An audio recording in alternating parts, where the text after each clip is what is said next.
আমি কালীতলা তার আশেপাশে সব জায়গায় খোঁজ করলাম, কিন্তু রোহিতের কোথাও খোঁজ পেলাম না।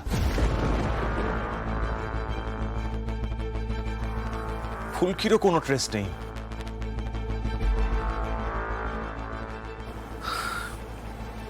আমার না হাঞ্চ হচ্ছে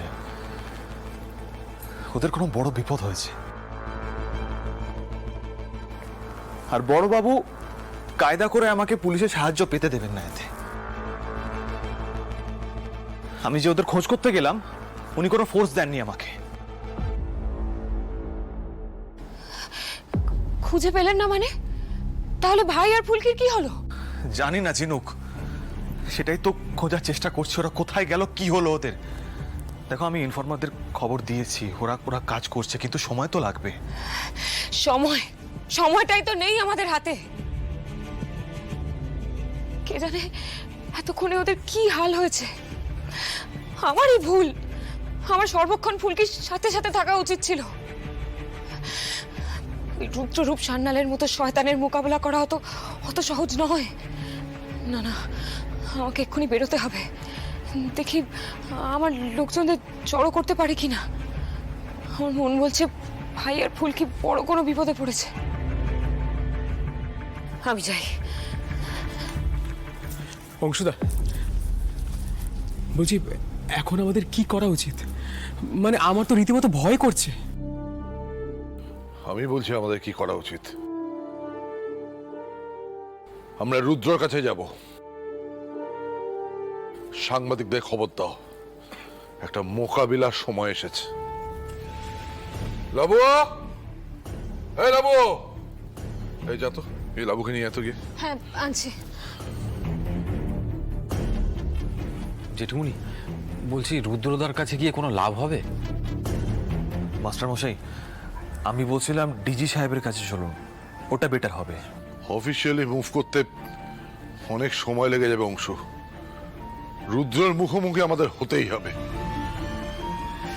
রুদ্রর কাছে গিয়ে কোনো লাভ হবে না বাবা। আমার মন বলছে এই কাজটা ওই রুদ্রই করেছে।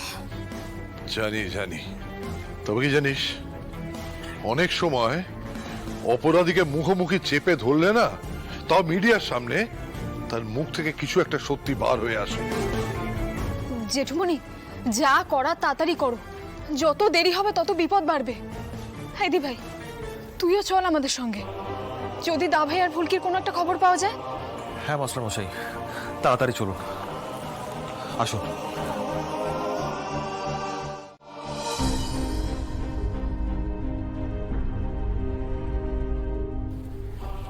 জানো অংশুমান, অনেক সময় তথা না আমাকে এইভাবে ধরে নিয়ে যেত।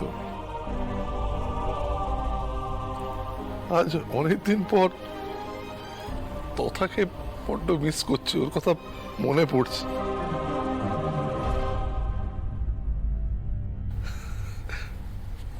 তুমি এসে গেলে। রোহিত আর ফুলকি দুজনেই নিখোঁজ। এত বড় ধাক্কাটা সামলাবো কি করে বলতো?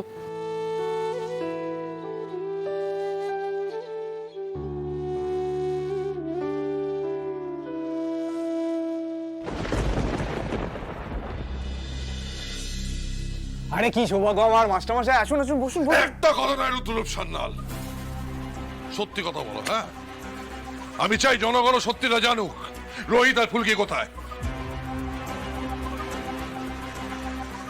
আমরা যত ফেয়ার গেম চাইছি, তুমি তত বেকাতারা পথে আমাদেরকে শেষ করতে চাইছো, তাই তো? কি ভেবেছো? হ্যাঁ, কি ভেবেছো? এভাবে সত্যির গলা দাবিয়ে রাখা যায়? জেঠুমনি, জেঠুমনি তুমি প্লিজ উত্তেজিত হও না, ডাক্তার তো বারণ করেছেন। শান্ত হও জেঠুমনি। আর কত নিচে নামবে রুদ্র? ভালো ভালো বলে দাও, রোহিত আর ফুলকি কোথায় আছে, কি অবস্থায় আছে, কি হয়েছে ওদের? লাবণ্য সান্যাল বিরোধী দলের নেত্রী হয়েছেন বলে কি আপনি মনে করছেন ইচ্ছে মতন দোষারোপ করা যায়? এত সাংবাদিক এনে ভেবেছেন যে আমি ভয় পেয়ে যাব? আমি জাস্ট একটাই কথা বলবো, আমি এই ধরনের রাজনীতি করি না। আমি ও ফেয়ার গেমে বিশ্বাসী মাস্টারমশাই। তাছাড়া আমার রাজনীতির হাতে খড়ি তো আপনার কাছেই। ভাবশিষ্যকে দোষ দিচ্ছেন, মানে কাদাটা তো আপনার গায়েই ছিটছে মাস্টারমশাই, এটা আপনাকে মানায় না স্যার। আমি একটা আদর্শ রেখে রাজনীতি করি। এই চুপ!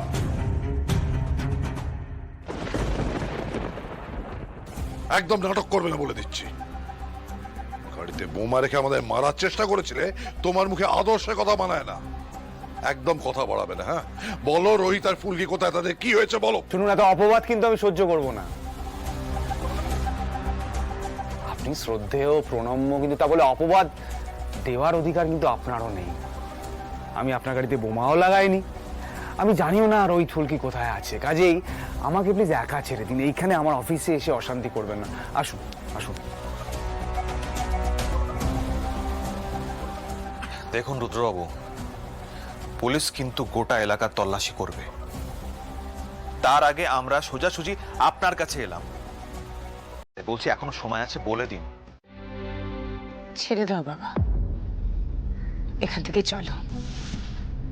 একজন পাষাণ, যার কাছে মূল্যবোধটা শেষ হয়ে গেছে, তার কাছে আর যাই করো কাকুতি মিনতি করে কোনো লাভ নেই। তবে আজ আমি একটা কথা বলে দিচ্ছি, ফুলকি যে আগুন জ্বেলে গেছে সে আগুন নিভবে না। চারিদিক জ্বলে পুড়ে ছারখার হয়ে যাবে, তবুও সেই আগুন নিভবে না। চলো বাবা, ধানু নিয়ে চল আমায়।